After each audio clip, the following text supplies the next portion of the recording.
चिंता मत कर। तो ये जो मन है मत वाला, कहीं हम लोग के गुरु जौहर साहब बैठे हुए हैं, गुरु थे हम लोग के। मुझे अफसोस है, मैं आता हूं कि ये जो मन है माननीय प्रधानमंत्री जी मतवाला, भोला, ठुमक ठुमक के थिरकता है, चाहे होली हो या कोई हो। जैसे आप थिरक रहे थे और हम कपड़ा फाड़ के पटना में होली गा रहे।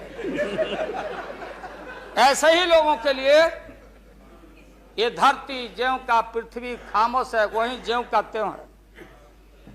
सूफी आए, संत आए, आपके सूफी संत जैसे अडवाणी जी बैठ के उपदेश पढ़ा रहे थे। आपने सोचा नहीं कि आपका सत्यानाश क्या हुआ, किसने किया ये बात। उन दिनों में सूफी आए, संत आए और भटकते इंसान को, मतवाला इंसान को, जो बहन को बहन नहीं समझता, माँ को, दूसरे की माँ को माँ नहीं समझता, दूसरे के बाप को बाप नहीं करता, प्रणाम नहीं करता, तो सूफी और मौलाओं ने कहा कि दौलत, दुनिया, माल, खजाना दुनिया में रह जाएगा और मुट्ठी बांध के आया बंदा हाथ पसारे।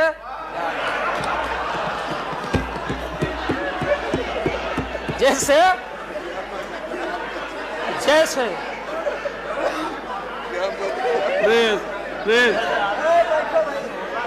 लेकिन ये जो मन है,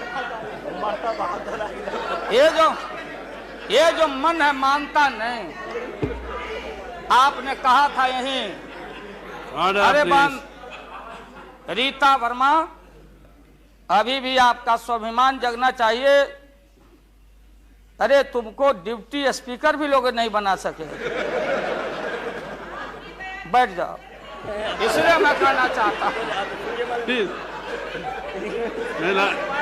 लालू प्रसाद जी,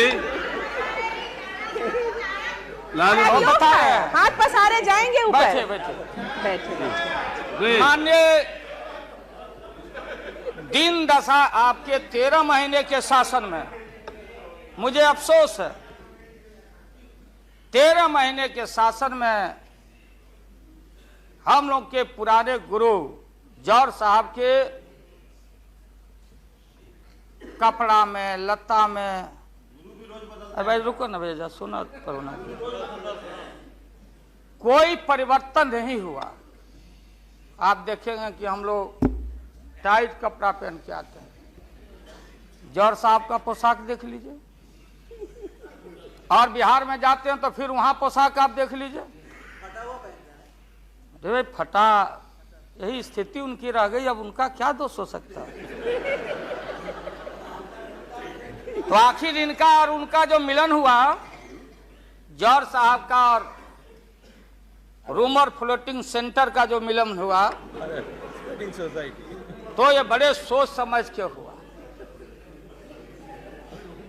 तो जौहर साहब के मामले में जो भ्रष्टाचार पर सोच है, जो बताते रहे हैं, हम लोग को जेल भेजवाते रहे हैं। राबड़ी देवी महिला मुख्यमंत्री, जिसका मुकदमा में नाम नहीं हो, अपमान कराते रहे हैं। राबड़ी देवी मिलती है माननीय प्रधानमंत्री जी से मेरे साथ में। प्रधानमंत्री जी ने माना कि बहुत गलत काम हुआ, तो मैं फिर आऊंगा। आपने कहा था कि दुनिया का सबसे बड़ा स्काम है पशुपालन स्काम। आएगा दूध का दूध, पानी का पानी, जैसे सारे बैठे हुए लोग। अब बचा कौन है इस मुल्क में? कौन बेदाग बैठा है? और मैं इन चीजों को आज कोई छेड़छाड़, कोई बात नॉर्म्स के खिलाफ मैं जाना नहीं चाहता हूं। बातें दबाई नहीं जा सकती है, चाहे जितनी बातों को हम जहां भी थापर साहब के टीवी में या जहां भी हम कोई बातों को कह डालें, बात दबती नहीं है, अभिलेख मिटता नहीं है। अब माननीय प्रधानमंत्री जी, आपने चिंता जताई और इतिहास को आडवाणी जी, गृह मंत्री जी ने गृह को खराब किया है।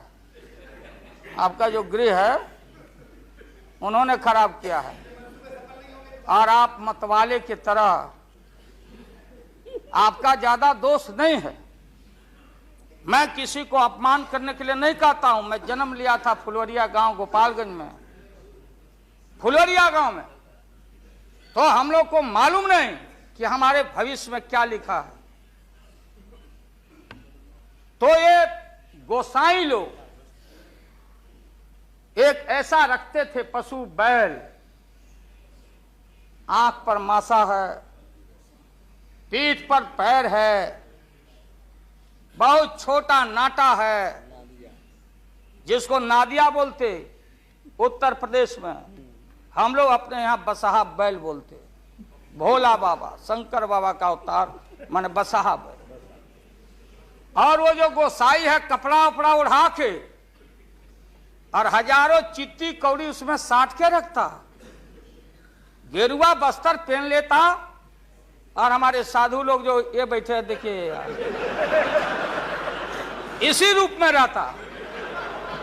वो बेचारा गरीब है, वो लेके गांव गांव घूमता, मेरे गांव चलाया मेरे पास।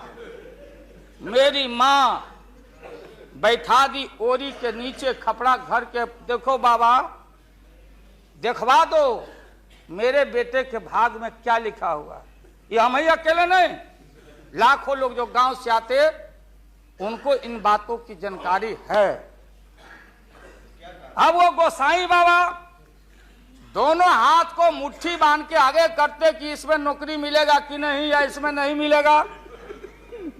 तो दोनों मुट्ठी जब आगे करता तो गोसाई बाबा बोलता, बोलो भोला, देखो देखो इसके हाथ में क्या लिखा है। तब बैल का स्वभाव है बसहा का कि जब मुट्ठी बढ़ाइएगा तो समझेगा कि कुछ खाने को दे रहा है, तो कभी बाएं में कभी दाएं में सूंघता। आज जब वो भोला बाबा समझ जाता, चेतनशील है कि हमको ठग रहा है गोसाई, तब बोलते रहता, पीठ ठोकते रहता, नहीं आता है सूंघने के लिए हाथ मुट्ठी। तब गोसाई पीछे से खोदता, तब वो ध्यान दे घंटी करके, महोदय मैं अपमान का नहीं, आप कभी कभी बढ़ते थे कोई काम करने के लिए, लेकिन फिर रिवर्स गियर में चले आते। जो नादिया का हाल रहा वही 13 साल में आपको नागपुर ने और एलआईओ ने हाल करके आपका रखा। ये है रखा 13 महीना। आपको एक मौका था, आप कांग्रेस की बात करते, सीपीआई सीपीएम की बात करते। जौहर साहब वहां बैठे हैं। सन 77 में छपरा से मैं मेंबर पार्लियामेंट बन के आया था लोकसभा का। हम सब लोग एक साथ थे, सभी लोग आंदोलन में थे। आप लोग भी जेल, हम लोग भी जेल, कांग्रेस के खिलाफ हम लोग लड़े थे। उस समय जसवंत बाबू जेल में नहीं थे, जो फाइनेंस मिनिस्टर हैं। थे क्या आप जेल में? हाँ, कभी जेल नहीं, आंदोलन में जेल। तो आप लोग तो, आप तो बिना हरे फिटकिरी का कोई ना कोई पद ले ही लेते हैं, चाहे इधर हो या उधर हो, दोनों पार्टी। अब उसमें आप अकेले नहीं, आप अकेले नहीं हैं। दिल्ली में ऐसे बुद्धिजीवी लोग हैं, बुद्धिजीवी, बुद्धि नहीं है लेकिन बुद्धि से जी रहे थे। तो खैर छोड़िए इन बातों को, ज्यादा आपको टॉर्चर करने की जरूरत नहीं। तो महोदय मैं बताना चाहता था, ये जौहर साहब हैं, अब बैठे। सन 77 में महोदय हम लोग को दिल्ली समझ में आया नहीं। दिल्ली में हम लोग जब आए, राज नारायण जी, जौहर साहब, चौधरी चरण सिंह जी, हम लोग उसी परिवार के लोग हैं महोदय, चाहे मुलायम सिंह जी हो और कोई हो, या नीतीश जी उधर जो चले गए हैं। हमारे मुंह में सीधे 32 दांत है, उनके पेट में नीतीश के दांत है, जो वहां चले गए। पेट में दांत, पेट वाला दांत बड़ा खतरनाक होता है। तो महोदय, मैं सन 77 को याद दिलाना चाहता हूं, हम तो आपसे लड़ाई शुरू से लड़ रहे हैं, ये नई बात नहीं, किसी कारण से नहीं। जनता पार्टी का खंड खंड हुआ, कोई यहां गिरा, कोई वहां गिरा, कोई वहां गिरा। बंगलोर में हम लोग जुटे, नाम का सारा झगड़ा, ये सब बात। लेकिन सन 77 के सत्ता को हम लोगों ने लात मारा था।